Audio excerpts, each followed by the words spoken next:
Buenas tardes, ¿qué tal amigos televidentes del Ecuador y del mundo entero? Ya estamos listos y preparados, tal como le habíamos ofrecido a todo el pueblo de la provincia de El Oro y del Ecuador y del mundo, gente que esté enganchada de todas partes, esta importante entrevista, diálogo directo con el expresidente de la República, Rafael Correa Delgado. Queremos agradecer a quienes están enganchados, diferentes medios de comunicación. Muchísimas gracias al ingeniero Severo García de Radio Machala FM 104.7. Gracias por compartir este importante diálogo. Saludamos también a Visión G24, a Calvas de Loja, Cariamanga. Un abrazo para ustedes, colegas y compañeros, y a los diferentes medios que están enganchados a nivel del Ecuador y del mundo. Señor el presidente, un gusto saludarlo desde esta tierra linda, salitrosa, bella y hermosa, la capital bananera del mundo, nuestra querida ciudad de Machala, a quien ejerció el cargo por 10 años, desde el año 2007 hasta el 2017. Un gusto saludarlo, expresidente. Buenas tardes. Gracias también por esta oportunidad de saludarlo a usted, de saludar a Ego TV y saludar a Machala y a la provincia del Oro, al Austro y a la patria entera. Es una gran oportunidad porque usted sabe que ha habido una censura muy fuerte para excluirnos del debate público y estamos profundamente agradecidos cuando se nos abren estos espacios. Ojalá pues mi intervención pueda ser útil en estos momentos tan duros que vive la patria. Un fuerte abrazo a todas y a todos. Indudablemente gracias a ustedes por atender a este importante diálogo. Y como usted lo ha manifestado, presidente, estamos viviendo tiempos duros, tiempos difíciles.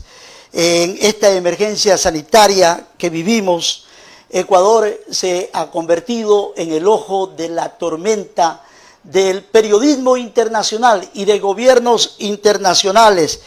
Quizá justamente por los hechos que se ven de cadáveres en las calles, de cadáveres 4 días en sus casas, desaparecidos, en fin, tantas y tantas cosas que efectivamente se han dado. Para Rafael Correa, ¿cuál es su criterio sobre esta situación que vive el país, presidente? Mire, nadie le puede echar la culpa del virus al gobierno, pero la catástrofe es culpa exclusiva de la negligencia criminal de este gobierno. Y aquí no estamos hablando de opiniones. Yo quisiera traerle buenas noticias a la gente. No hay que perder el optimismo, la esperanza, pero hay que ser realista. Además que lo peor está por venir, se nos avecina una crisis económica terrible y este gobierno, en lugar de mitigarla, le está exacerbando esa crisis porque no pone control de capitales, no le cobra a los que más tiene. Ya hemos tenido oportunidad de hablar de aquello. Pero sobre la parte sanitaria, no son opiniones. Somos ejemplo en el mundo entero. A mí me agarra el alma viviendo desde Europa, que nos ponen de ejemplo de lo que no hay que hacer.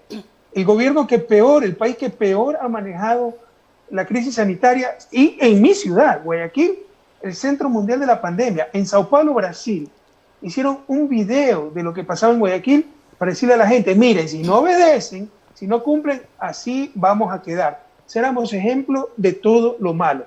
Entonces es sumamente triste la imagen del país por los suelos, pero lo más triste son los muertos. Y no se trata de cifras, que además ya son más de 10.000. Somos el país con muertos per cápita, con mayor cantidad de muertos per cápita de América Latina, de seguro, y probablemente del mundo. Pero ese porcentaje es 100% de una vida, es 80% de una familia que le quitan la alegría, la unidad, pierden los seres queridos. Acaba de pasar el Día de la Madre. ¿Cuánta gente ha perdido su madre, su padre, su padre y madre? Hay gente, yo conozco 4 o 5 personas, mi ex jefe de discursos, que perdió su papá y su mamá, y otros ejemplos más. Es realmente una tragedia, negligencia de este gobierno, porque desde que se supo que había la pandemia, que en ese momento era epidemia en Wuhan, China, se dieron tomar las precauciones del caso, como se hizo en el 2009, no hablamos en el aire. Tenemos cómo presentar aquí pruebas, testimonios. Vean el 2009, la gripe porcina, apenas se supo de la gripe, Ecuador tomó todas las precauciones y Sudamérica tomó las precauciones, porque UNASUR convocó, por medio del Consejo de Salud que teníamos en Río de Janeiro, a todos los ministros de salud de la región y tuvimos una estrategia conjunta y controlamos muy bien la pandemia. Nosotros inclusive trajimos los medicamentos y los repartíamos gratuitamente. Fuimos el país que mejor reaccionó frente a esa pandemia. Ahora, no era pandemia, era epidemia. Ahora, pese a que se supo de diciembre lo que pasaba en Wuhan, pese a que en enero ya estaban los protocolos, pese a que el 29 de febrero ya tuvimos la primera contagiada, no se hizo prácticamente nada hasta el decreto de emergencia del 16 de marzo. No se consiguieron pruebas, no se equiparon los hospitales, por el contrario. La salud fue tremendamente debilitada. Primera vez en 10, 15 años que se reduce el presupuesto en salud. Acabaron el convenio con los médicos cubanos. En diciembre 400 médicos cubanos regresaron a Cuba por fundamentalismo ideológico, por el odio a esta gente, por estar contra Correa. Repartieron los hospitales, por favor. Lo que pasa en los hospitales no es casualidad. Los corruptos siempre han sido ellos. Le dieron el hospital de los Ceibos a los Bucarán, le dieron el hospital del Sur a Quiñones, un asambleísta, le dieron el hospital del Niño a Dumé, otro asambleísta, le dieron hospital de Monte Sinaí a los Salazar, uno es asambleísta, el otro acaba de ser nombrado secretario de riesgo. ¿Y para qué daban los hospitales? ¿Para servir mejor a los ciudadanos? No, para llevárselos en peso. Y miren lo que está pasando actualmente en esta crisis, tremenda corrupción. Entonces hicieron todo mal, todo mal. El aislamiento, para que funcionara el aislamiento de una ciudad como Machala, una ciudad como Guayaquil, había que llevar comida a las casas, no prepararon nada.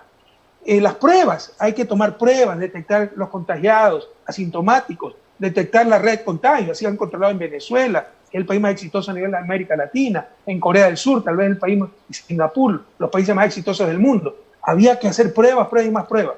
Dijeron que venían 2 millones de pruebas. Era mentira. No equiparon los hospitales, no pusieron más respiradores, no recontrataron a los médicos. En consecuencia, pues, la epidemia, la pandemia, nos destrozó. Y este virus y esta crisis se convirtieron en una real catástrofe. Realmente es muy entristecedor lo que estamos viendo. Señor expresidente, yo creo que hay 2 puntos importantes para poder desarrollar una patria, que es educación y salud. En verdad, el pueblo reconoce, durante su administración se construyeron 21 nuevos hospitales, 37 hospitales financiados y que efectivamente entraron en ejecución, 74 centros de salud tipo C, 27 centros de salud tipo C financiados y en ejecución. Pero algo que nos queda todavía latente, el tema de lo que ahora prácticamente con esta pandemia como que se ha desnudado la real situación de los hospitales en el país, con falta de insumos, con falta de médicos, con falta de especialistas. Muchos especialistas ecuatorianos decían está bien y la gente está bien, decía los médicos cubanos, pero el médico ecuatoriano para llegarse a especializar le ponen una serie de trabas y tenemos pocos especialistas en el país. ¿Qué pasa en este sentido? ¿Cuál es su óptica al respecto, señor expresidente? Mire, los detalles no conozco de la carrera médica, pero yo conozco muchísimos especialistas y especialistas hay. Lo que pasa es que sectores críticos como radiología, no sé por qué la gente no se especializa en aquellos, probablemente porque los rayos X son peligrosos y ahí sí necesitamos especialistas extranjeros. O no querían ir pues a Flavio Alfaro o Manaví, en el campo, sector rural. Y ahí van los médicos cubanos, que tienen otra visión. Entonces no era cierto que se desplazaba a los médicos ecuatorianos, pero en todo caso, usted dice que se reconoce lo que se hizo en mi gobierno. No todos lo reconocieron. Nos han engañado 3 años. Acuérdense que aplaudían a este gobierno cuando decía que éramos los populistas por haber hecho hospitales de 500 camas. ¿Usted se imagina lo que fuera Guayaquil en este momento sin los 3 hospitales, mega hospitales que hicimos, Guamo Sur, Monte Sinaí y Los Ceibos? Sería un gran cementerio. Lo que sería Machala, cuyos hospitales están desbordados, sin el nuevo hospital del IES, sin la repotenciación de Teófilo Dávila. Usted habló de 21 hospitales nuevos, yo creo que son más. Pero en todo caso son unos 58 entre nuevos y repotenciados. Repotenciar un hospital es más caro y más difícil que hacerlo nuevo, porque hay que tener muchísimo cuidado, porque hay que seguir operando y mientras tanto se está martillando, hay polvo, hay que tener extremos cuidados. Entonces, pese a toda esa labor, que decían que es gasto inútil, ese es el gasto público, lo que algunos no quieren, porque ellos sí tienen para irse a atender a Miami, ¿no? Entonces hasta para una muela se van a Miami. Entonces, pese al esfuerzo, todavía nos faltaban 10.000 camas para estar en el nivel de la Organización Mundial de Salud. En mi gobierno se hicieron aproximadamente 4.400 camas hospitalarias. Ecuador tiene unas 24.000 camas. se recomienda tener, de acuerdo a la población que tenemos, ¿no? 2 por 1000, unas 34.000 camas. Nos faltaban todavía 10.000, pero dijeron que ya se había hecho demasiado, que éramos unos populistas y que era suficiente. Acuérdense lo que dijeron: medicina telemática. Y perdónenme, abogado, eso aplaudían ciertos medios de comunicación hegemónicos por estar contra Correa, por tratar de destruir a Correa. Apoyaron a un farsante, a un traidor, a un inepto, y hoy lloramos lágrimas de sangre. Están cosechando lo que sembraron. No tenemos gobierno frente a la peor crisis de la historia del país. Se hizo mucho, pero no lo suficiente, faltaba hacer, y no continuaron haciéndolo. Por el contrario, debilitaron el sistema de salud y hoy vemos las grandes deficiencias que existen. Así sacrificaron el presente. En el corto plazo, la salud es lo más importante para calidad de vida. Usted puede tener buena calidad de vida sin saber leer ni escribir, pero no puede tener buena calidad de vida sin salud, ¿no? Y en el largo plazo, lo más importante para calidad de vida es la educación, porque con buena educación va a tener también mejor salud. Están sacrificando el presente y el futuro. Están haciendo todo al revés. ¿Hasta cuándo vamos a tolerar esto, por favor? Bueno, y el adagio popular de que la culpa es de la vaca, ahora se dice de que la culpa es de Rafael Correa. Incluso la ministra de Gobierno en algunas ocasiones ha manifestado que la pasada huelga del mes de octubre hubo mano de Correa, y actualmente se sigue hablando de que Correa pretende desestabilizar al país. ¿Cómo usted mira toda esta situación? ¿Qué más van a decir los mediocres? Pero con eso nos ha engañado 3 años. Hay que sigue creyendo eso, pues creen en Papá Noel. ¿Qué vamos a hacer? Si me están escuchando los niños menores de 7 años, para ponerse quiste, ya. Pero que no se lo crean los adultos, pues, ¿no? Entonces ya, ¿qué más van a decir los mediocres? ¿Qué más van a decir los odiadores? 3 años destrozaron al país.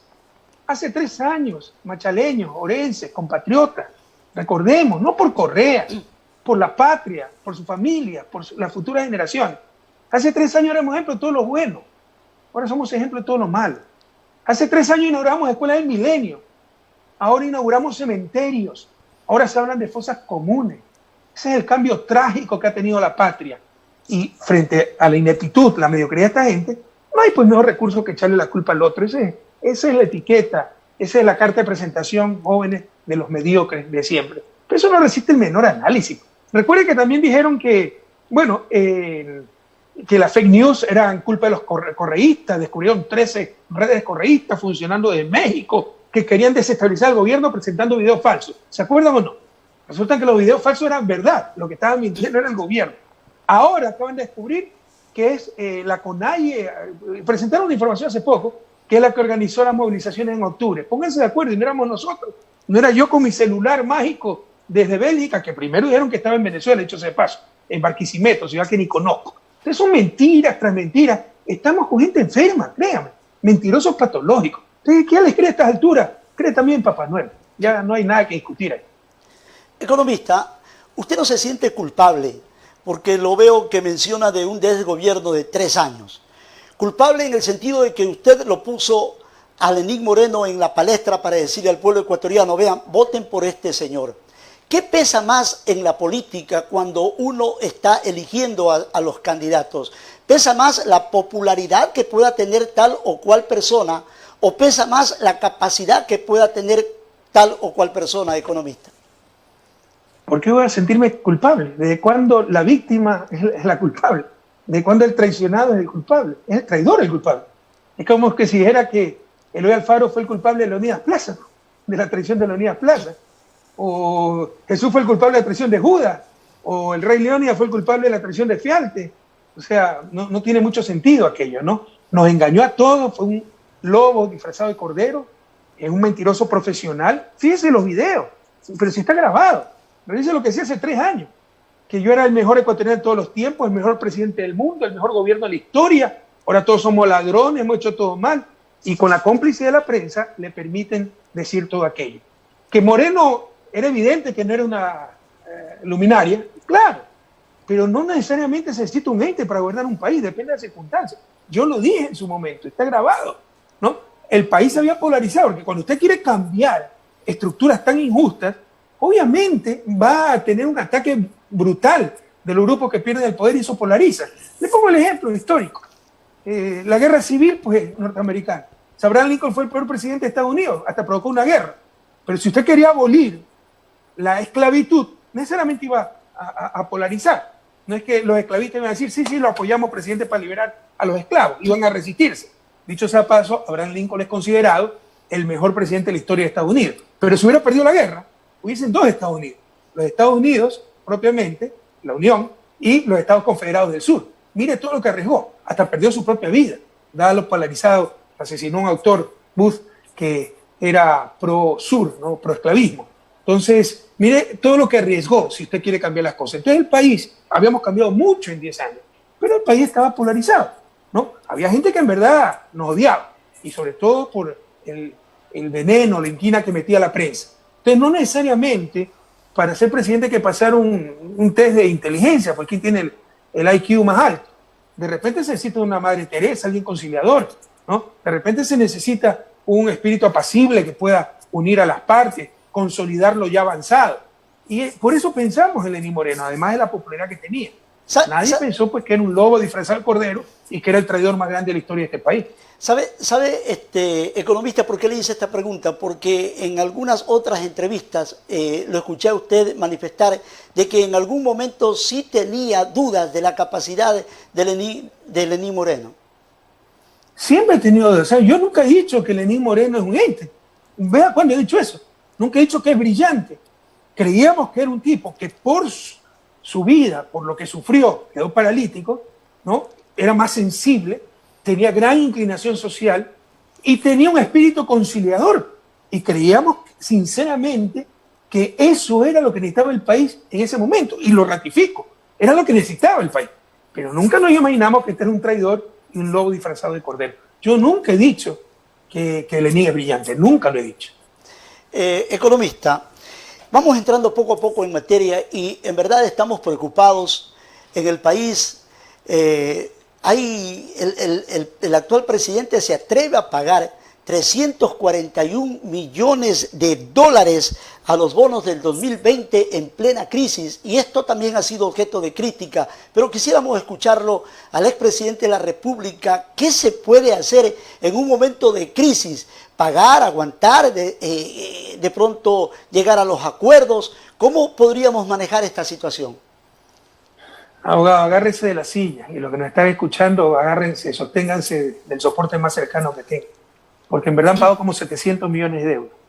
Y en realidad, entre el año anterior y este año, otros, 200, casi 300 millones más. ¿Por qué? Porque entre el año pasado y este año, han pagado 200 millones y 500 millones este año aproximadamente.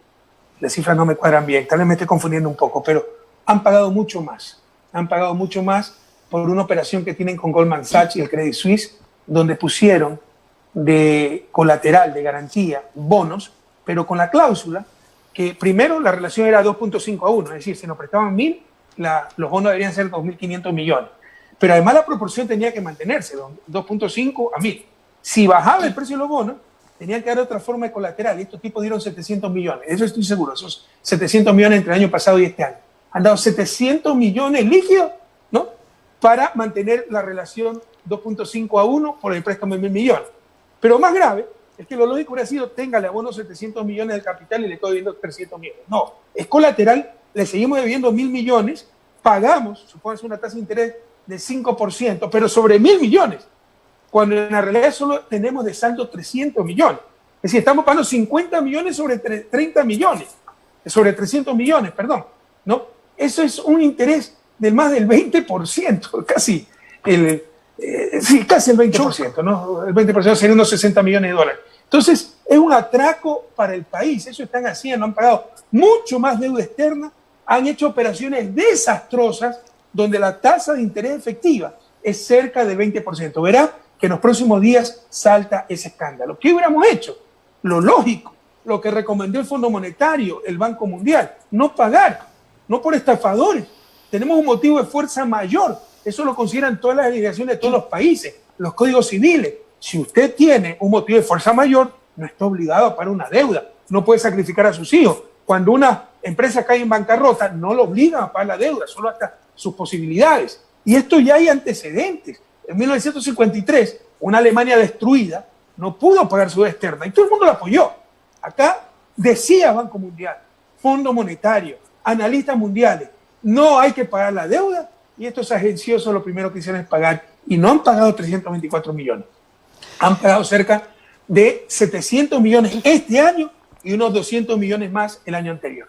Casi 300 millones, ya sé por qué no me cuadran las cuentas, porque son 400 millones este año y casi 300 millones el año anterior. Y a esto podemos de pronto sumar, señor expresidente, la suspensión laboral que ha crecido prácticamente más del 900%. Actualmente están los estudiantes universitarios reclamando, prácticamente se está dejando a la educación superior sin espacio. Bien, tantas y tantas situaciones. Señor presidente, su gobierno siempre, lo dice usted, lo dice el pueblo, que es una década ganada. Pero sus detractores políticos hablan de una década de corrupción. ¿Qué argumenta Rafael Correa al respecto? Los corruptos son ellos. Que nos demuestren dónde están nuestras cuentas offshore. Mira, no nos engañemos, abogados, y los que nos escuchan. Ya baste tanto engaño. 3 años en que tenemos a los ladrones diciendo cojan al ladrón para despistarnos. Como en Machala, como en Guayaquil. En muchas ciudades pasa lo mismo. Viene un arranchador, le quita los aretes a una mujer, sale corriendo y grita al ladrón, para que crean que el ladrón va adelante, para despistar. Eso es lo que hemos tenido 3 años. Es tan fácil como esto.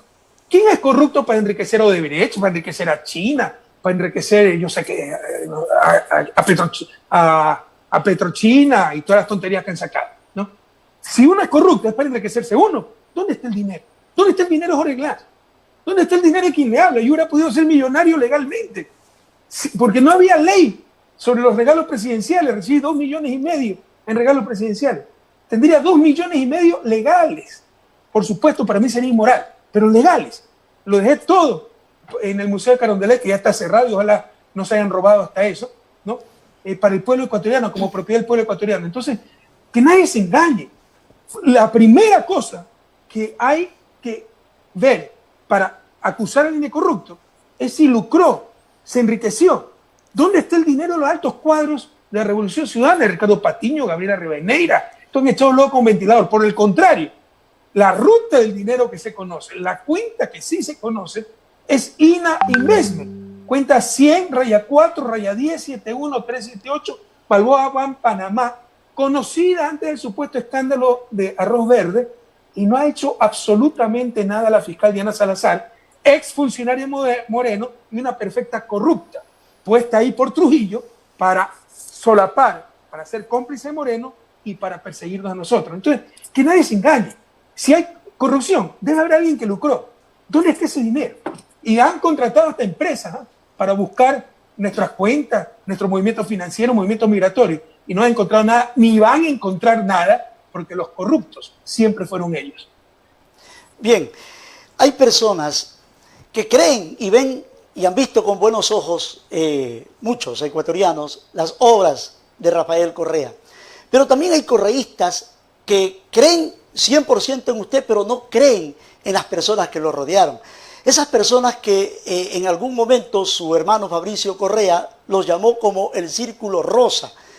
Recuerde usted que en algún momento también usted ponía las manos por Pedro Delgado.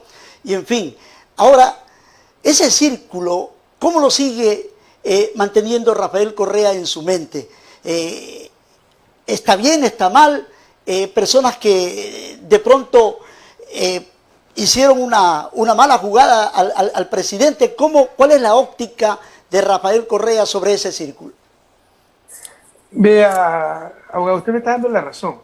¿Cómo nos ha engañado la prensa 3 años? Usted acaba de repetir algo y parece cierto, tanto que se ha repetido, y no es verdad. Que yo dije que ponía las manos al fuego por Pedro Delgado. Eso no es cierto.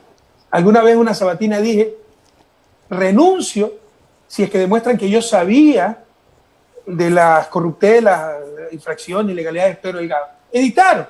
Y dijo que renunciaba si Pedro Delgado era corrupto. Ustedes tergiversan todo. Y le pido que confirme lo que le estoy diciendo. Y si estoy mintiendo, me acuse de mentiroso, ¿no? Yo siempre digo la verdad. Me puedo equivocar, pero buena fe. Pero digo la verdad. Es realmente es antinatural para mí mentir. Entonces, así nos han engañado 3 años. ¿Para qué? Para quitarle la fe a la gente, para hacernos dudar, para restarme credibilidad. En 10 años de gobierno, ¿sabe cuántos colaboradores tiene uno? ¿Sabe cuánta gente pasa por el gobierno? ¿Cómo no vamos a tener gente que traicione? Y un corrupto es un traidor, pero por cada traidor hay 10, 20, 50 personas patriotas que han trabajado día y noche por la patria. Les puedo decir mi círculo más cercano. Esa gente, Ricardo Patiño, el propio Alexis Mera, que es una persona compleja, conflictiva, pero es una persona honesta, patriota. Jorge Glass, Gabriela Rivadeneira, María de los Ángeles Duarte. Esa gente es no solo que es honesta, es impoluta. Y no les va a encontrar nunca 20 centavos mal habido y todo va a ser una farsa, todo va a ser linchamiento mediático. Y por el contrario, ¿no? Escuchar como referencia a Fabricio Correa, porque yo me distancié de mi hermano, porque hizo a espaldas mías contratos ilegales. Cortamos todos los contratos, la prensa dijo que era un tongo, no sé si se acuerdan de eso, diciendo que los juicios los iba a ganar Fabricio Correa y se iba a volver millonario sin haber hecho nada. De 10 juicios le ganamos los 10. Y el abogado fue Alexis Mera, y por eso lo odia tanto a Alexis Mera y al Círculo Rosa, que tan despectivamente, como tan despectivamente lo llama, que además demuestra homofobia, ¿no? Algo que ya debería ser inaceptable en este época. Bien, economista, tenemos algunas inquietudes. Pero por si acaso, abogado, me faltó lo de los correístas. Ojalá de esta experiencia tan dura aprendamos. Porque sí, ese es uno de los problemas nuestros, ¿no? Peleándonos siempre, ¿no? A nosotros nos diferencian los principios. A la derecha los une los fines, el billete, el negocio. Que esta dura experiencia nos demuestre cómo nos desgastamos en tonterías intrascendentes. Incluso esa izquierda honesta, porque el MPD, eso sí son la más dura derecha, del partido más conservador, no quieren que nada cambie porque están bien con sus espacios de poder. Pero esa gente de izquierda que se alejó, esa gente progresista, ojalá que entienda, ¿no? Que lo importante es ver lo que nos une, no lo que nos separa. Porque por la oposición que le hicieron al gobierno, por la oposición que me hicieron a mí, miren lo que nos llegó. Y ahora sí ven lo que es la destrucción de un país. Ahora sí ven lo que es dictadura. Ahora sí ven lo que es falta de libertad de expresión. Ahora sí ven lo que es espionaje. En los próximos días también se va a ver escándalos. Cómo estos tipos han espiado a todos. Pero no solo a mí, no solo a mis abogados, no solo al abogado de Jorge Glass. Han espiado a Nebot, han espiado a Lazo, a la familia de Lazo, han espiado a la CIDH. Verá que pronto se sabrá, ¿no? Ya sabemos que está esa información divulgada. Entonces, ojalá que entiendan lo que es realmente un autócrata disfrazado de dialogador, una verdadera dictadura, y que la próxima vez, ¿no?, entendamos que es más lo que nos une que lo que nos separa, si realmente somos progresistas, si realmente tenemos las manos limpias, si realmente tenemos amor de patria. Señor expresidente, ya que lo escucho hablar de derecha y de izquierda, no sé si de pronto eso en pleno siglo XXI todavía sigue caminando con este tipo de filosofías. No sé si los políticos en algún momento echen a mirar de que el ser humano tiene dos manos, tiene la derecha, tiene la izquierda. En algún momento Velasco Ibarra decía, si el pueblo tiene hambre hay que darle de comer, si el pueblo está enfermo hay que darle salud. Allende en algún momento también decía de que de las derechas, de las izquierdas, como es más o menos como dividir al ser humano, pelucones, decirles chuchumecos, en fin. Ese tipo de situaciones no será posible cambiar en algún momento para que el ser humano siempre se lo vea, como usted lo dijo en algún momento, no como un objeto, como antes de cambiar esta Constitución. Efectivamente, tan importante lo que se introdujo dentro de la Constitución del 2008, decirle el ser humano, déjenlo de mirarlo como un objeto, hay que mirarlo como ser humano. ¿Será posible también cambiar estas filosofías políticas? Precisamente como ser humano va a tener su ideología, y la ideología está más vigente que nunca, y una cosa es hablar de ideología, otra cosa es respetar las ideologías. Pero si yo tengo una ideología progresista de izquierda es porque creo en eso.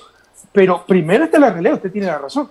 Si yo viera que en la realidad lo que digo está equivocado, yo no voy a estar actuando en función de mis fundamentalismos mentales, ideológicos. Voy a estar en función de la gente, siempre. Eso es lo que decía Allende. Eso es lo que va a hacer todo presidente. Velasco Ibarra es un terrible ejemplo, que fue un populista demagogo que quebró varias veces al país, ¿no? Por más que ahora se olviden de las cosas, ¿no? Pero fue un desastre para el país. Pero estamos de acuerdo. O sea, cuando usted gobierna, 95% de las cosas no obedecen a ideología, sino a sentido común. Porque incluso alguien de derecha, con algo de sensibilidad, va a buscar la justicia social, va a buscar verdaderamente luchar contra la corrupción, va a buscar que se respete la soberanía, va a buscar la integración regional. Solo los fanatismos pueden irse contra esas cosas. Pero que no hay nada más político que decir que somos apolíticos.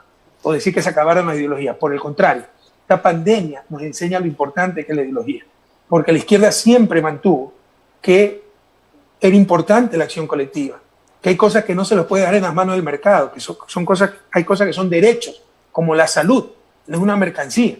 Y fíjese cómo el tiempo nos da la razón. Hoy incluso grandes presidentes neoliberales, pero sensibles, que vienen de la banca, como Macron, están hablando, nos equivocamos, la salud no puede ser privatizada, la salud debe ser pública, debe ser un derecho, no una mercancía. La agricultura, eso lo dijo hace unos días, es tan importante que no puede estar en manos del mercado. Eso es lo que siempre dijo la izquierda, ¿no? Que hay cosas tan importantes que no pueden estar en manos del mercado. La acción colectiva es importante y eso se realiza a través del Estado. En consecuencia, el Estado es importante, debe tener capacidades. Fíjese por el debilitamiento de las capacidades del Estado que ha hecho este gobierno, cómo estamos sufriendo frente a estas pandemias. Y la izquierda ha dicho, ser humano sobre el capital, ¿no? Que contribuyan más los que más tienen, las empresas o utilidades, no el asalariado, que no se despida gente en esta crisis, que la economía puede esperar, la vida, el riesgo de perder una vida, con eso no se puede jugar. Y todo eso son postulados de izquierda. Entonces es más evidente que nunca la ideología. Bueno, en todo caso, las filosofías hay que respetarlas. Mire, a mí me ha dolido tanto el tema de la UNASUR. Yo lo vi lo veía al Simón Bolívar ecuatoriano, a Rafael Correa en ese aspecto de tratar de unificar a los países de la región para evitar tantas y tantas explotaciones. Lo que sí nunca vi de la UNASUR, una reunión donde se trate temas de la corrupción, cómo aplacar o terminar con la corrupción, que eso es importante que los presidentes de la República siempre deben de tratar. Pero se terminó Rafael Correa y se terminó la UNASUR, inversión de tantos y tantos dineros, porque vino alguien de pronto con una filosofía diferente y echó abajo la UNASUR, economista. Bueno, ya que sea yo ser el talón de Simón Bolívar, no sin nada al lado de Bolívar, pero en todo caso, no es que se terminó la UNASUR, la terminaron, pues es una estrategia regional, la arremetida de esa derecha, no le gusta el nombre, pero es así. Vino la derecha que no quería justicia social, que no quería integración, una derecha alineada con Estados Unidos, y lo primero que hicieron fue destruir UNASUR. Proyectos que si tuviéramos, ahí sí, algo de inteligencia, algo de sentido de futuro, todos apoyarían, derecha o izquierda. ¿Acaso la Unión Europea fue una construcción de la derecha o fue una construcción de la izquierda? Y son 28 países con diferentes culturas, diferentes lenguas, diferentes religiones, diferentes sistemas políticos, diferentes historias, diferentes estructuras económicas. Hace unas décadas se mataban por decenas de millones. Acabamos de celebrar los 75 años de la victoria aliada en la Segunda Guerra Mundial. Y ahora son prácticamente un solo país. Nosotros tenemos todo para estar unidos. La misma historia, lenguas muy parecidas, el español es casi lo mismo que el portugués, el mismo sistema político, las mismas estructuras económicas, la misma historia, el mismo presente. Estamos condenados a tener el mismo futuro. Y esta gente lo que hace es destruir la integración regional. Cuando fundamos UNASUR, ahí participó Uribe, el gobierno de derecha, Alan García, que era un tipo de derecha muy ilustrado. Luego, Piñera, ¿no? Era algo que iba más allá de izquierda, derecha, como el respeto a derechos humanos, como el respeto a la democracia. Hoy no se respeta nada, con esa arremetida de la derecha más cavernícola que tenemos en Ecuador y en la región. No se respetan los derechos humanos, miren la persecución política. No se respeta la democracia. Ecuador ha tenido por lo menos 5 rompimientos constitucionales, pero con la complicidad de la prensa, y no se respetó ni siquiera la integración regional. Una de las principales obras, más allá de las obras físicas, señor expresidente, yo creo que fue lo que hizo Rafael Correa en tratar de ordenarlo al Ecuador. Y en ese orden, miren, cuando Rafael Correa salta a una palestra política presidencial sin candidatos a diputados, la gente decía, en 6 meses se acaba Rafael Correa. ¿Por qué? Porque estábamos acostumbrados a ver los trampolines políticos que se daban al interior del Congreso Nacional. Puso en orden el Congreso, puso en orden las funciones públicas, Chevron, los bancos eran los que ponían y sacaban a los presidentes de la República, y eso todo el mundo lo sabe. Bueno, con las empresas de celulares no sé qué pasó, porque nos ilusionó que también iba a poner en orden esa situación. Se renegoció muy fuertemente, ¿sí? Se renegoció muy fuertemente, se renegociaron muy fuertemente los contratos.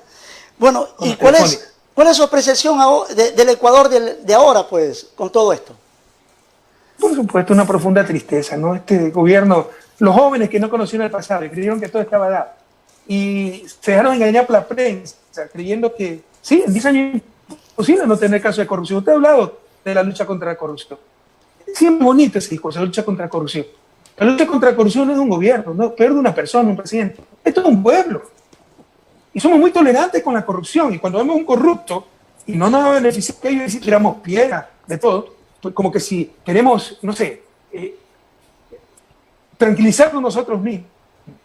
Pero mucha de la corrupción que nosotros tuvimos que enfrentar no hubiera sido posible si hubiese habido sanción social. Por ejemplo, la corrupción en la refinería. Freddy Bravo, ya no me acuerdo cómo se llamaba, no Freddy Bravo, fue Alex Bravo. El primer gerente de Esmeralda.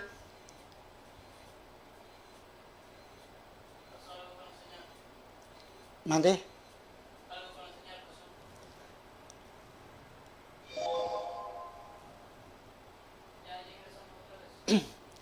Sigue nomás, economista, lo estamos escuchando muy atento. Bien, se nos cortó, parece algo, la comunicación con el expresidente, pero ya estamos nuevamente retomando la señal. Lo seguimos escuchando acá en el Ecuador, economista.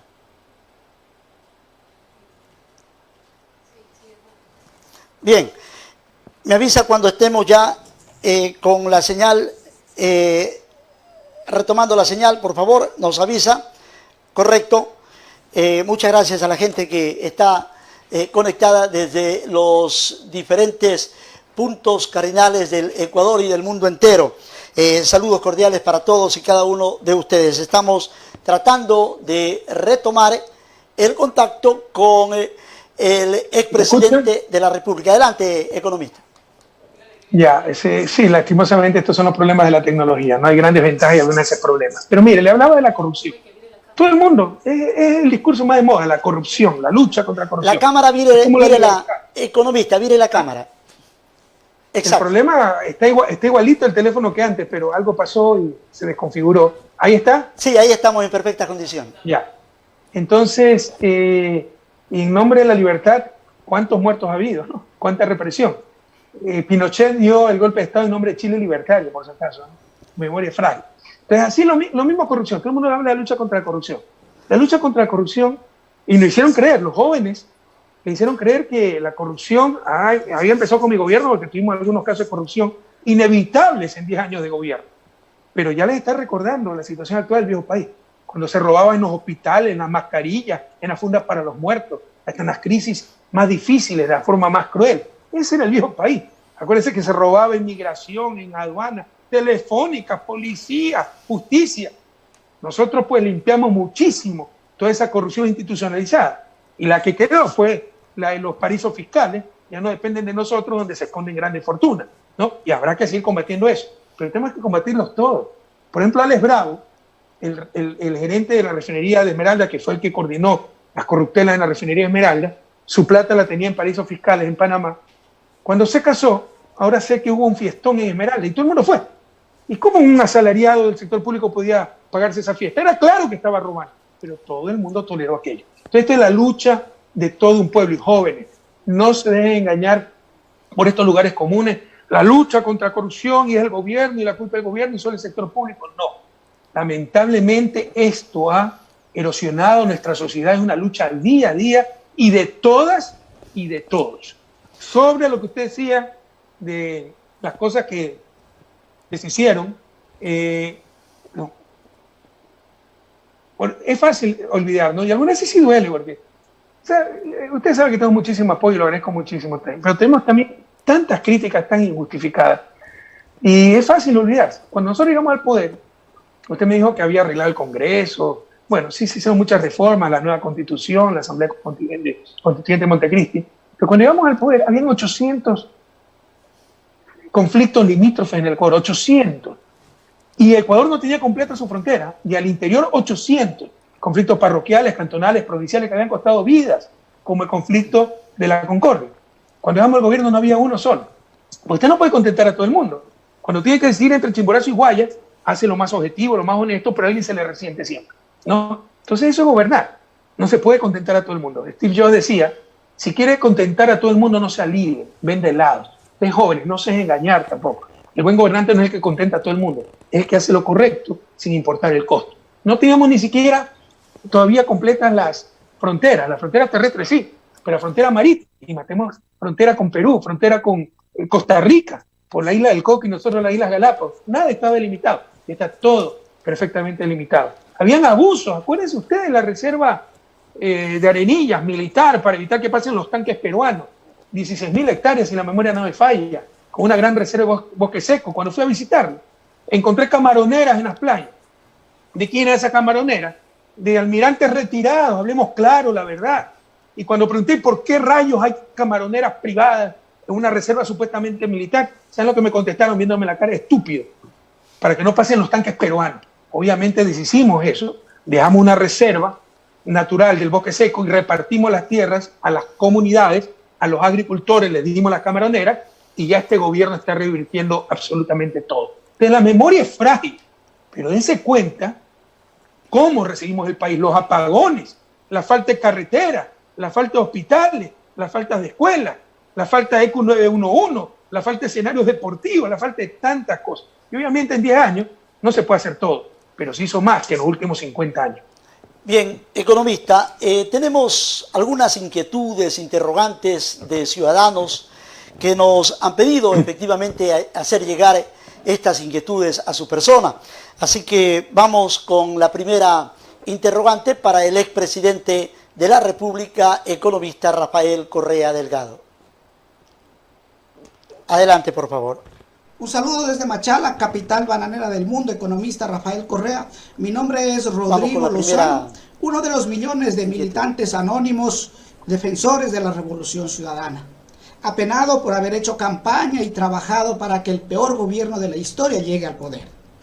Pero también orgulloso de ser su contradictoria por casi 3 años de manera permanente. Empezamos haciendo una campaña digna, alegre, hermosa, en contra de esa consulta popular inconstitucional, mañosa y tramposa, junto a varios amigos y amigas acá en la provincia del Oro. Con ese preámbulo, economista, uno de los problemas que tiene la humanidad es justamente la acumulación de riqueza en pocas manos. ¿Cree usted que la pandemia del coronavirus ayude a elevar el nivel de conciencia para empezar a trabajar una sociedad más justa, más humana, más digna para todos y todas? ¿Y por dónde habría que empezar? Gracias, economista. Gracias, compañero, y muchas gracias por su trabajo, como usted dice, anónimo. ¿Cuántos héroes anónimos? ¿Cuántas manos? ¿Cuántos corazones? ¿Cuántas mentes anónimas? Sacaron adelante el país del 2007 al 2017 y han resistido estos 3 años de desgracia.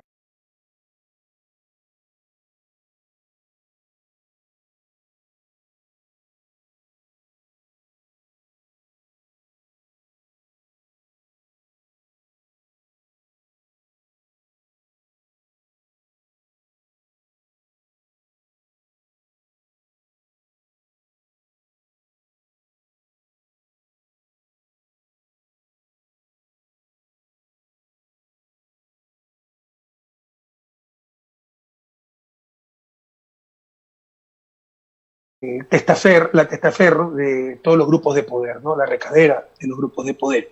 En todo caso, yo sí creo que después de esta pandemia, después de esta prueba tan fuerte, la más grande de la humanidad en el último siglo, para mí la más grande de la historia del país, vamos a tener un mundo diferente, un mundo mejor. Como le decía hace un momento, se han dado cuenta que tú has hablado de desigualdad brutal que vive el país, el mundo. Bueno, se han dado cuenta que para vivir bien hay que hacer vivir bien al resto. ¿De qué me sirve todos los millones si me llega un virus pequeñito, microscópico, y si el otro no tiene atención de salud, yo también me contagio y los dos nos morimos, ¿no? Entonces, si no es por humanidad, si no es por solidaridad, incluso por egoísmo, por conveniencia, tengo que buscar que el otro esté bien. Tengo que buscar que el otro tenga acceso a la salud. Tengo que buscar que el otro tenga derechos, ¿no? Y eso significa fortalecer el Estado, fortalecer la acción colectiva, fortalecer nuestra conciencia social. son las cosas concretas para evitar la desigualdad? Pues lo que hicimos 10 años y lo que se ha destruido en estos 10 años. ¿Cómo pueden imaginar ustedes, machaleños, no perdamos la capacidad de asombro? O sea, algunas veces el loco parezco yo. En América Latina, perdónenme, no quiero ofender a nadie, pero en América Latina muchas veces es tierra de ciegos, sobre todo a nivel político. Y el torto no es que es rey, es loco, porque ve un poquito o ve más lejos, ¿no?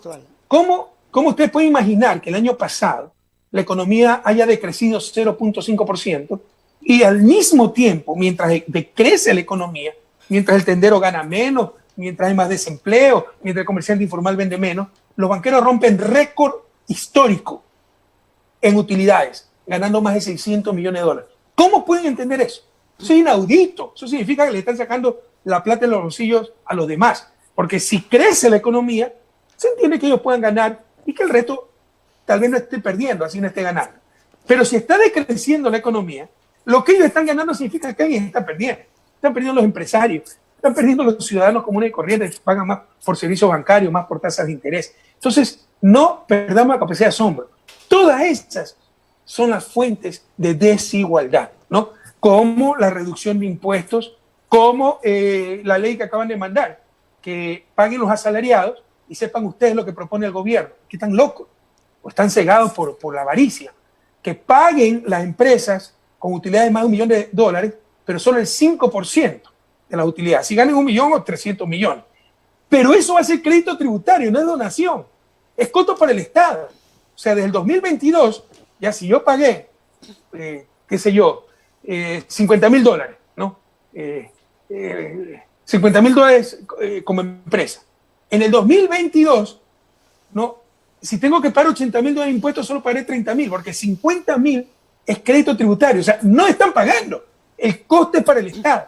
Todas esas son las fuentes de desigualdad. Fuente de desigualdad es cuando se le quita el bachillerato internacional a los colegios públicos para que solo sea un privilegio de los colegios privados. Es cuando se quita presupuesto de universidades públicas. Y esto es gravísimo, abogado y compañero.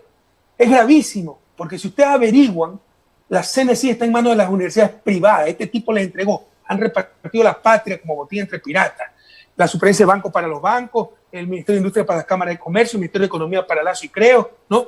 Las embajadas para los medios de comunicación hegemónicos, y repartieron CNC a las empresas, a las universidades privadas. Fíjense el conflicto de intereses. Representante de las universidades privadas dirigiendo el sistema universitario ecuatoriano. Agustín Albán, secretario de Ciencia y Tecnología, CNC, es propietario de una universidad privada, es primo hermano de Carlos Ortega Maldonado, propietario de la Universidad de Especialidad de Espíritu Santo, y es el que dirige el sistema universitario. Entonces, mientras más presupuesto le quiten a la universidad pública, más negocio para ellos. Pero eso es una fuente de inequidad. Entonces, te he dado alguna fuente, te puedo dar muchísimas otras fuentes de cómo lograr la equidad. La equidad es una construcción social. No se va a dar naturalmente, no se va a dar por la espontaneidad del mercado. Debemos actuar como sociedad conscientemente, con políticas públicas para lograr esa equidad.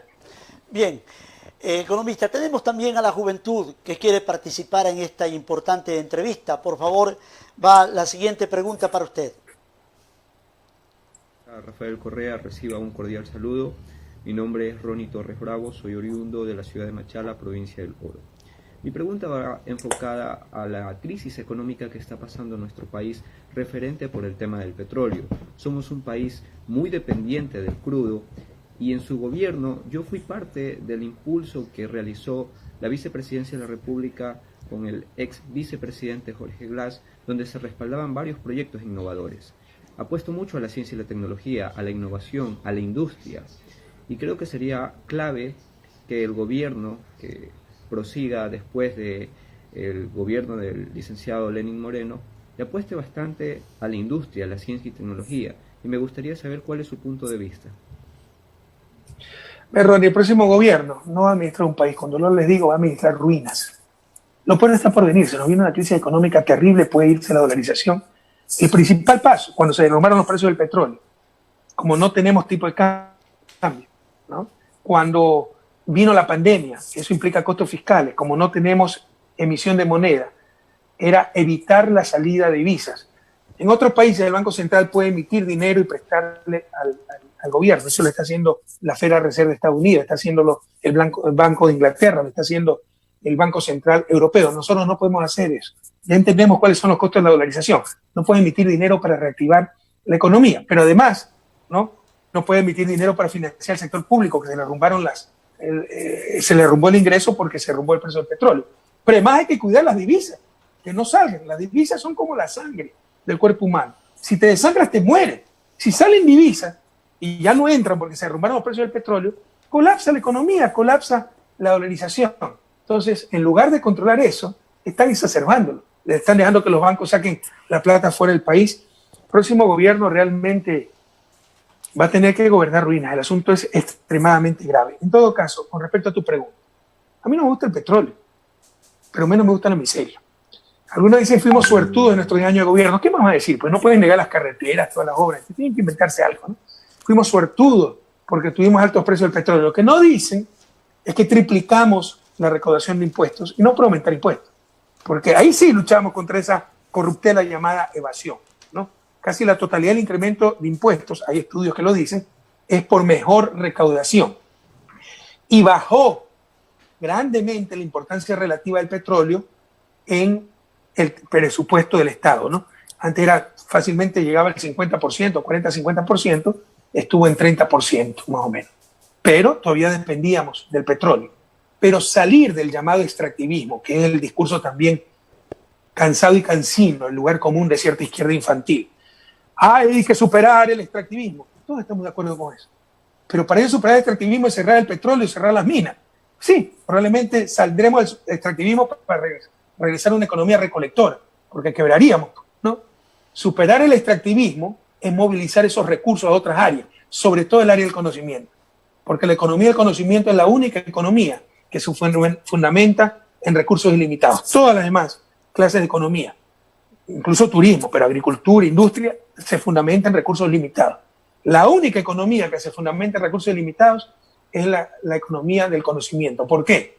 Porque se fundamenta en la mente humana, en las ideas, y eso no tiene límites. Pero para eso tienes que invertir en talento humano, en ciencia, tecnología. Eso es lo que hicimos, fortaleciendo las universidades, creando 4 universidades de nivel mundial que han querido acabarla por todos los medios, solo por odio a Correa, solo por envidia, solo por ineptitud, por mediocridad. Para eso tienes que apoyar proyectos de inversión, para eso tienes que ser devoto de la excelencia, tienes que ofrecer becas a los mejores estudiantes para que vengan a todas partes del mundo. Yo tengo mucha fe, es por mi experiencia personal, en los estudios en el exterior. Porque no solo cuando vienes a estudiar economía, no solo vienes a aprender más economía, vienes a aprender otra cultura, y vienes a aprender la experiencia de países donde ya están de regreso en lo que nosotros estamos de ida, donde ya han contestado las preguntas que recién nosotros nos estamos planteando. Entonces, vienes a aprender más de tu área, pero también a aprender más cultura, a ampliar horizontes. Entonces, yo tengo mucha fe en eso. Bueno, suspendieron el programa de becas. Entonces, están sacrificando el futuro. Si queremos salir de su desarrollo, tenemos que invertir. El que les hable, jóvenes, que la educación es un gasto, no entiende lo que está hablando. Y si ustedes quieren evaluar por quién votar en las próximas elecciones, si no les hablan de educación y como inversión, como futuro, no voten por ese candidato, ¿no? Si queremos salir de su desarrollo, tenemos que invertir en talento humano, tenemos que invertir en universidad, tenemos que invertir en educación, tenemos que invertir en ciencia y tecnología. Bien, economista, la mujer orense también quiere participar y lógicamente es la juventud la que nos ha pedido este espacio también, así Venga, conozca el oro, tierra, que es un primor. Ajá, sus y ahí mujeres son lindas.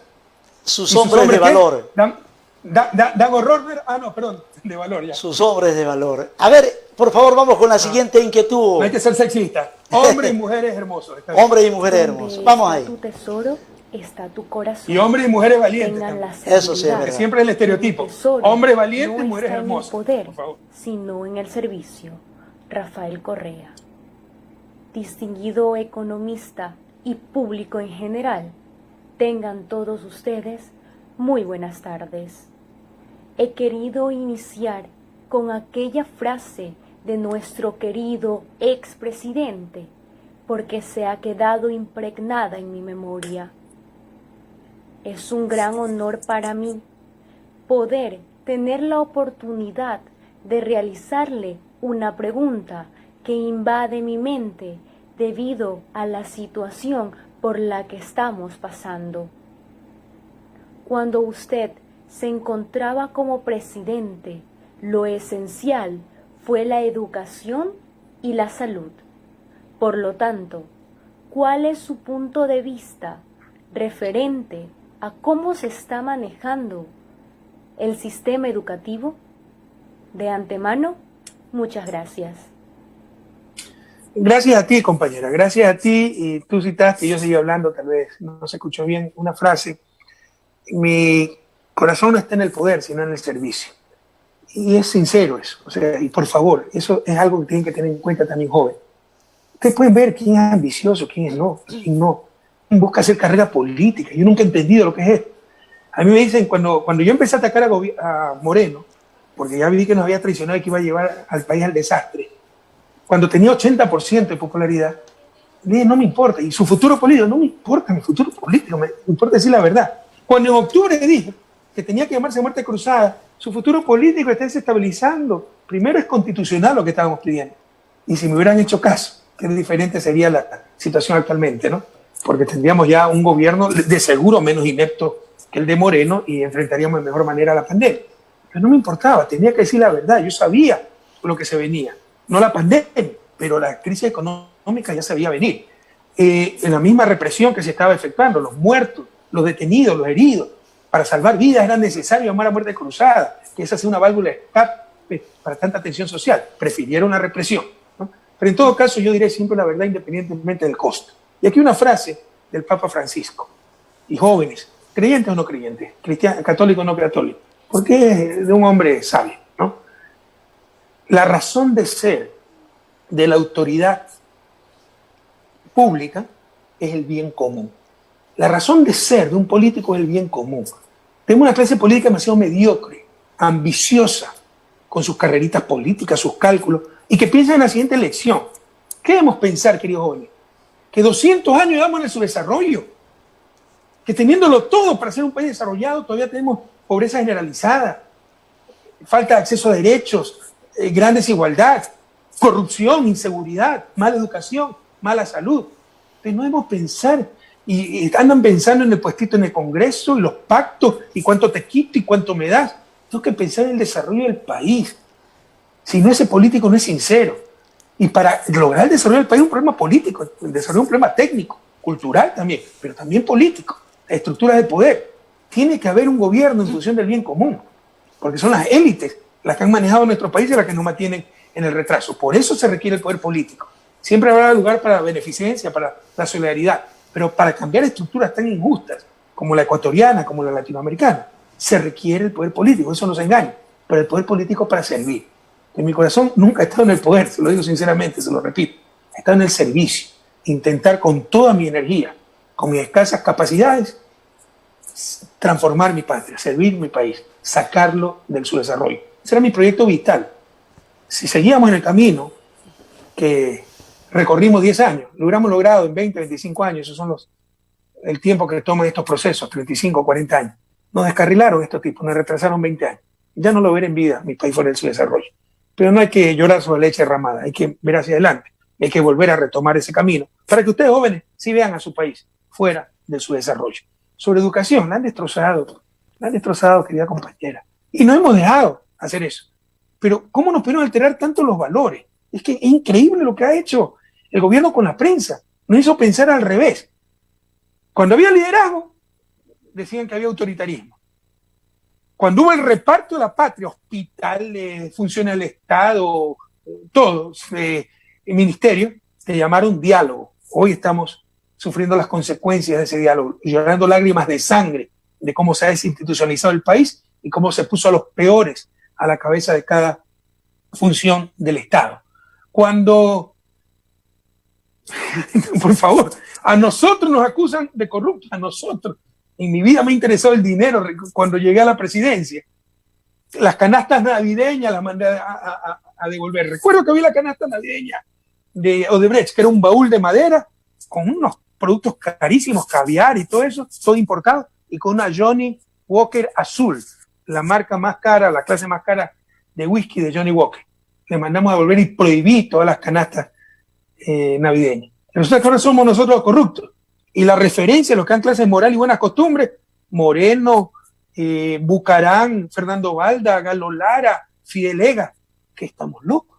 Y bueno, dijeron que las unidades del milenio eran elefantes blancos y que lo correcto eran las escuelitas comunitarias. Y sacaban en el periódico, cuando reabrían las escuelas comunitarias, que condenar a los más pobres a la pobreza eterna, porque sin educación nunca van a superar el círculo de la pobreza. La escuela es unidocente, la que todas las evaluaciones dicen que es la peor educación, pero nos hicieron creer que eso era lo bueno, y la escuela del milenio elefantes blancos, y muchos aplaudieron eso, no nos engañaron. Ya se han dado cuenta del engaño, del error. Bueno, destrozaron. Los daños son gravísimos, los daños son gravísimos porque dejaron de construir escuelas del milenio cuando falta todavía mucha infraestructura, volvieron por condenas políticas, pacto con la CONAIE, porque son botines políticos de la CONAIE, abrir esas escuelas comunitarias, unidocentes, donde el maestro es el hijo o la hija del cacique y con eso controlan a la comunidad. No nos engañemos, esa es la realidad. Suspendieron los programas de capacitación de los profesores, suspendieron las becas para los profesores, UNAE, la Universidad Nacional Docente, para preparar de mejor manera a los maestros de maestros, son maestros que van a capacitar a otros maestros. La han convertido en un botín político, a un puesto de un sinvergüenza que se llama Rodrigo Mendieta, cuántico, ¿no?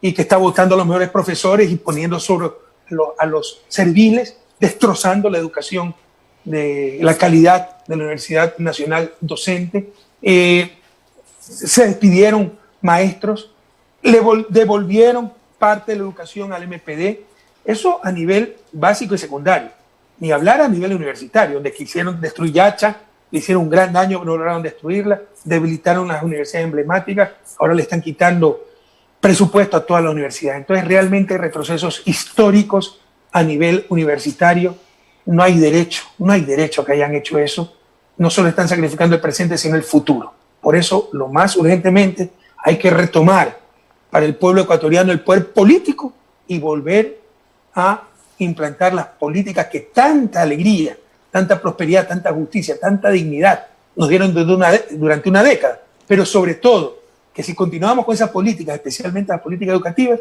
nos hubieran sacado del subdesarrollo. Bien, expresidente, usted ya nos ha hablado del destino prácticamente del Ecuador, pero no nos ha dicho cuál va a ser el destino de Rafael Correa. Tiene una orden de prisión. Entiendo que por debajo de la manga, no sé si de pronto está Pierina, candidata a la presidencia de la República, Pavón. ¿Cómo se va a manejar esta situación? ¿Cuál es el destino de Rafael Correa Delgado?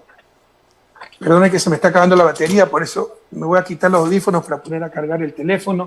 Estoy del iPhone, que tiene mejor imagen, y estoy dando esto. Bueno, mire, ¿por qué no he hablado? Porque no soy lo importante. Ecuador se pasan diciendo, sobre todo mis partidarios, para que Correa vuelva. Ese no era mi plan. Yo viví 25 años en Ecuador con mi esposa. Ustedes saben que tengo una familia binacional. Conocí a mi esposa belga cuando estudiaba aquí. Yo creo que era un acto de justicia venir a vivir varios años en Bélgica, donde además mis dos hijas estudiaban, dicho sea de paso, con becas del gobierno francés, porque eran buenas alumnas en el liceo francés, donde no pagaba, porque mi esposa era profesora, 10 años fue profesora de primaria, mi esposa, y ustedes saben, yo no creo en esa ridiculez de la primera dama, eso no lo puedo entender, pero hay gente que aplaude esa tontería. ¿Dónde está la primera dama? Pues esta emergencia.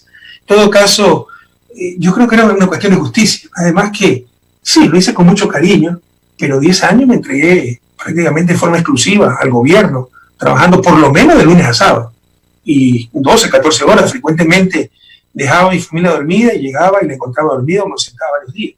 Esto era justo, y también para mí, ¿no? Retornarles un poco el tiempo perdido, tratar de recuperar ese tiempo que les quité. Entonces mi plan era venir acá a vivir varios años, qué sé yo, 10, 12 años, dedicarme a la academia. Antes de ser presidente siempre fui académico. Es lo que me encanta, lo que me apasiona. A mí me apasiona servir. La política, en el sentido peyorativo, ¿no? Lo que se practica en Ecuador, que soy el sabido, entonces cómo negociamos, y no se habla en función de la verdad, en función de la razón, de los objetivos nacionales, sino cuánto me da para votar a favor, si no me voy en contra, entonces te reparto este ministerio, tengo esta embajada. Eso a mí me da náuseas. Revise mi gobierno, jamás practicamos esa clase política, ¿no? La política, como preocuparse de la polis, lo que atañe a todos, de la república, de la cosa pública, la política como servicio, por supuesto que me apasiona, pero también me apasiona más, lo único que me apasiona más que el servicio es el conocimiento, más que enseñar, aprender. Entonces quería volver a la academia, tengo algunos libros planificados y estoy avanzando en 2. Entonces mi plan era volver, pero todo el mundo habla para que Correa vuelva y creen que me está haciendo un daño con los 31 juicios que me han puesto. Claro que me hacen daño. Yo trabajo solo para pagar abogados, pero no me van a quebrar, me podrán doblar, no nos van a derrotar. En todo caso, sí es necesario volver para ganarle la elección y que vuelva el poder a manos del pueblo, a manos de Machala, del oro, para salir cada rincón de la patria, como lo hicimos en el 2007-2017. No puedo ser irresponsable, pues tampoco. Ahí ¿Cuál sería su mejor candidato? Todavía no hemos hablado de candidaturas, se hablará en el momento adecuado. ¿Todavía no hay mejor candidato para Rafael Correa? ¿Cuál será su mejor candidato? No hemos hablado de eso, como le decía. Pero hay muchos candidatos, hay muchos cuadros, ¿no? Yo creo que probablemente, o sea, primero hay que hacer un gran frente, porque aquí no se trata de ser correísta anticorreísta. Después lo que nos va a pasar, se trata de amor de patria. Cualquier persona honesta, si yo no le haya caído bien, así sea un gran crítico mío, si no está carcomido su corazón por el odio, se puede dar cuenta de la destrucción que se ha hecho y comparando con lo anterior, no hay vueltas que darle, ¿no? Entonces, tenemos que hacer un gran frente patriótico para recuperar el país en función de la gran mayoría. Y tenemos que buscar una persona de consenso, tampoco esté tan vinculada a la Revolución Ciudadana. En este caso, en este momento, un momento de renunciamiento, de gran generosidad. Ahora, todas las encuestas dicen que para garantizar la victoria, yo debo estar en la papeleta. Y ellos lo saben, por eso tratan de evitar que regrese y sacar una sentencia en plena pandemia para inhabilitarme en la próxima elección. Pero si es necesario estaré, si me permiten además estar, ¿no? Pero probablemente el candidato a presidente puede ser una persona no tan vinculada a la Revolución Ciudadana que logre un gran consenso para recuperar la patria. Bien, economista, su hermano en algunas ocasiones decía que el poder lo había mareado a usted y que en ocasiones era a veces irreconocible. Tuve la oportunidad de conversar con Gustavo Larrea y ya le voy a decir lo que dijo también Gustavo Larrea. ¿Cómo es Rafael Correa? Fosforito, dinamita, posesivo. Gustavo Larrea decía que su palabra era ley. ¿Cómo es Rafael Correa? Mire, usted segunda vez que cita a Fariso Correa, bueno, me entristece porque en otros países, yo recuerdo cuando estudié en Estados Unidos, el presidente era Bill Clinton. Bill Clinton tenía un hermano muy especial. No recuerdo que le hayan dado una entrevista en medio de comunicación.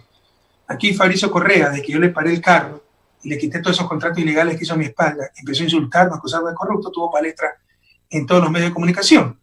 ¿Qué me va a decir? Pues de acuerdo a él me mandó a estudiar a Europa, él nos mantuvo en la casa, o sea, es mitómano, no hay que hacerle mucho caso. Revisa lo que pasó en Tagüí, esos fueron los puntos de conflicto de Fariso Correa, ¿no? Incumplió un contrato, cuando yo gané la presidencia, a mis espaldas nombró un director para que persiga al funcionario honesto que le había quitado el contrato, porque había incumplido su contrato Fariso Correa. Y cuando yo me enteré de eso, lo llamé a ese funcionario, a Carondelet, conversé con él, no lo creía, yo no lo vi que era escéptico, yo vi que no me creyó, que creía que era una trampa y le dije, discúlpeme, no sabía lo que había pasado, en este momento tomo la acción del caso, cambié ese director y le di todo el respaldo. Y esos fueron los odios que fue acumulando Fariso Correa, que nunca coincidió con él, o sea, nunca trabajó con él porque no pagaba a sus empleados, tercerizaba, tenía doble contabilidad, no pagaba impuestos. Entonces yo ni conocía la oficina de mi hermano cuando era presidente. O sea, la conocí al inicio de la presidencia una vez que estuve en Guayaquil, pero los años anteriores no la había ni siquiera conocido, ¿no? Y fue la única vez que estuve en un cumpleaños. Pero en todo caso, lo que dijo Gustavo Larrea, que su palabra era ley. ¿Cuál es el problema? Tener liderazgo. Hay que saber tomar decisiones. Son los mediocres. Mire, para el mediocre, cualquier líder es autoritario. Y yo le puedo decir una cosa. Sin liderazgo, sobre todo países como los nuestros, no vamos a salir adelante. Porque se necesita, el líder reemplaza la falta de institucionalidad, logra consensos, logra ilusiones movilizadoras. Sin ilusiones movilizadoras los países no han salido de su desarrollo. Pero para el mediocre y para el envidioso, cualquier líder es caudillo, cualquier líder es autoritario. Yo soy líder, no me lo puedo sacar de encima, no puedo negar lo que soy. Lo he sido de pequeñito, de preparatoria me elegían presidente de curso, fui presidente de mi colegio, presidente de mi facultad, presidente de universidad, presidente de todas las universidades particulares de Ecuador. En Bélgica fui presidente de la Comisión de Estudiantes Extranjeros y luego presidente de la República. Hay gente que se muere de envidia y sataniza los liderazgos, pero eso es un absurdo, ¿no? Lo que más necesita nuestro país son buenos líderes, claro, puede haber malos líderes. El líder es el que tiene influencia sobre los demás. Se puede utilizar esa capacidad de influenciar para bien o para mal, para servir o para servirse a los demás. Yo he tratado de utilizar el poco mucho liderazgo que tengo para servir a los demás, para deshacerme por los demás, pero los mediocres siempre van a satanizar eso. Entonces, que mi palabra es ley, qué bueno. Por eso somos presidentes de la República. Autoritarismo, o sea, hay que saber tomar decisiones. Y si alguien me muestra que estoy equivocado, yo soy académico, lo acepto con todo gusto. Y obviamente, antes de tomar una decisión, se ha consultado con mucha gente, pero se debe saber tomar decisiones. ¿Qué mejor ejemplo de las consecuencias de no saber tomar decisiones que la tragedia que estamos viviendo? Un gobierno absolutamente ausente. Dicho sea de paso, Gustavo Larrea es el amigo más cercano de Moreno, es el asesor principal tras bastidores y uno que tendrá que responder por esta debacle. Además de la multimillonaria campaña de su partido, Democracia Sí. ¿De dónde saca tanta plata? Presidente, ¿qué debe hacer el nuevo gobierno para restituir el modelo de crecimiento hacia adentro que su gobierno puso en práctica con el cambio de matriz productiva y el apoyo a la diversificación de actividades económicas como la casta de exportación, apoyo al turismo y también a la soberanía alimentaria? Usted lo ha dicho, lo ha contestado enumerando las cosas que hay que hacer. Las políticas son muchas, por ejemplo, poner aranceles para proteger la producción nacional, dar prioridad a la producción nacional, al empleo nacional, una adecuada inversión desde el Estado, satanizan la inversión pública, como quisiera encontrar inversión privada, una buena carretera, buena energía. ¿Espanta o atrae inversión privada? ¿Qué inversión privada va a venir a un país que tenía cortes de luz como nosotros lo teníamos cuando inició mi gobierno? O que no tenía comunicaciones, o que no tenía seguridad sin el ECU 911. Entonces son tonterías, pero lo han hecho. Y no solo que lo han hecho, debilitado el Estado, desplomado la inversión pública, derrumbado aranceles. No solo que lo ha hecho, lo han dejado para el futuro. Por ejemplo, eso es lo que la gente no se da cuenta. Nos dejaron ya un regalo envenenado. Esta gente no solo ha destruido el presente, ha minado grandemente el futuro.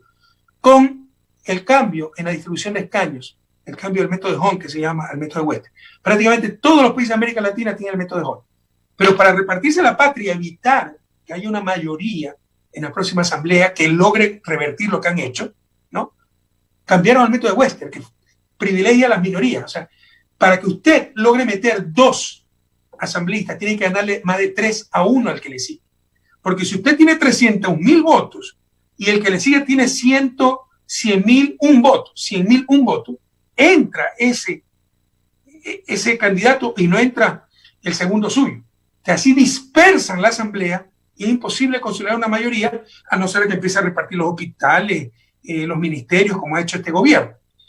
Con esa reforma, nosotros tendríamos 19, con la misma votación que sacamos en 2017, donde logramos 74 asambleístas, absoluta mayoría, tendríamos 19 asambleístas menos, solo 55, y no tendríamos mayoría. Entonces, no hay un partido que pueda llevar en una dirección al país. Son las trampas que nos han puesto. Como trampa también la ley, que nada tiene que ver con la emergencia, la ley reformando el Código de Finanzas, que ya se la rechazaron el año pasado, que pone un techo, como era a inicios de este siglo, pone un techo al gasto público, a todo gasto público, excepto servicio de deuda y pago de arbitraje. ¿Se da cuenta de lo que están haciendo? Era eso, como antes de mi gobierno.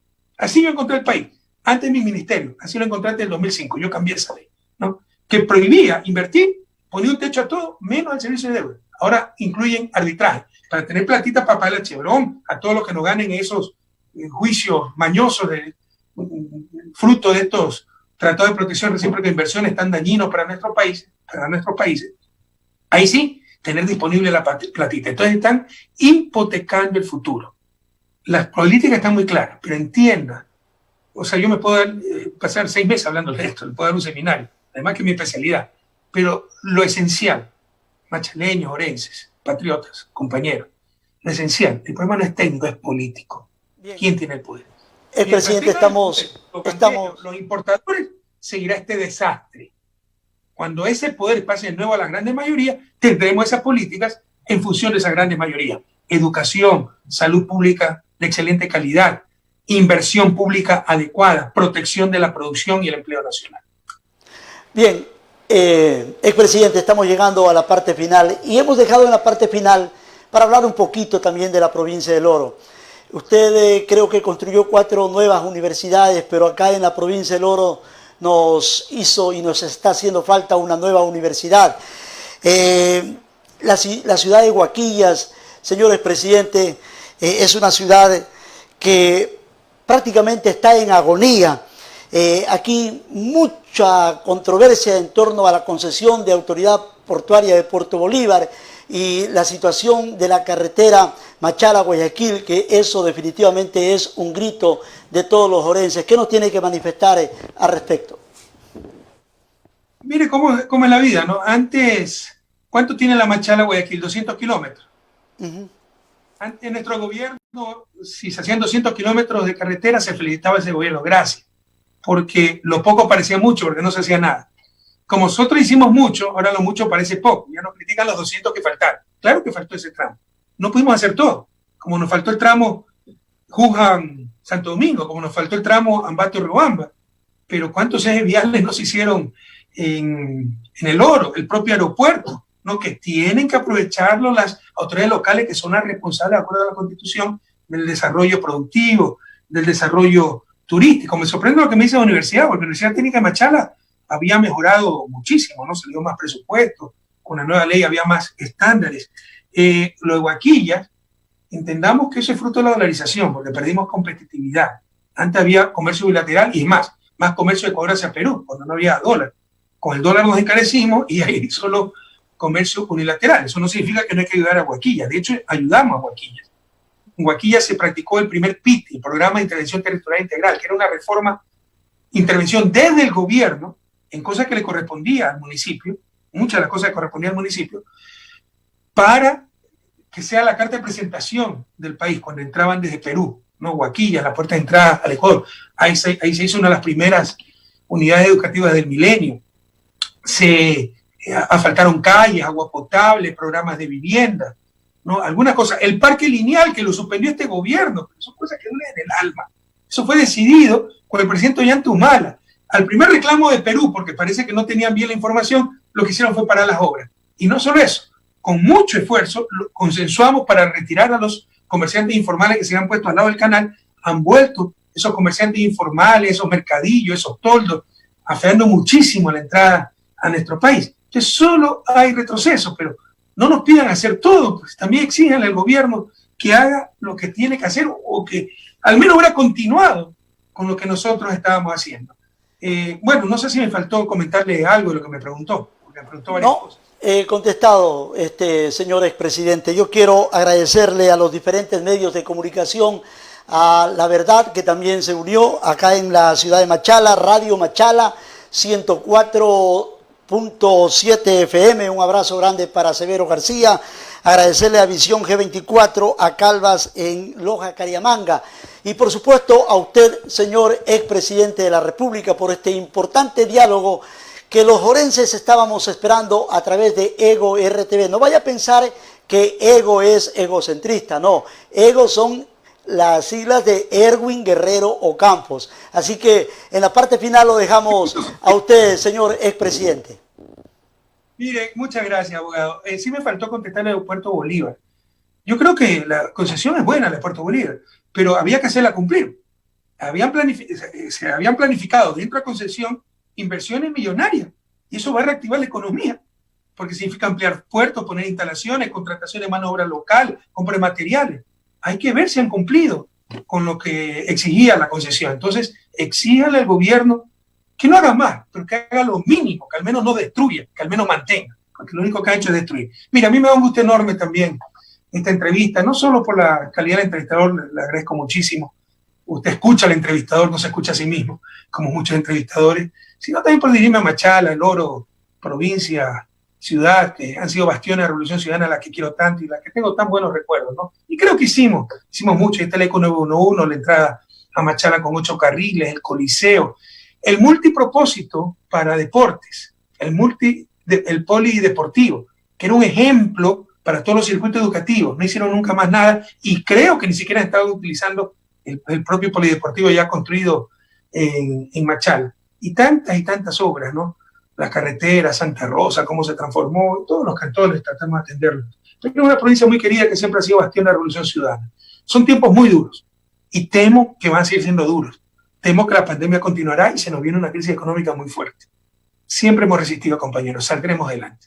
A no perder la esperanza, pues recuerden, este gobierno nunca más tendrán que responder ante la historia, ante la ley. Y para eso hay que saber votar en las próximas elecciones, para que vuelva su Revolución Ciudadana. Un fuerte abrazo y cariños a todos. Gracias a usted, economista Rafael Correa Delgado.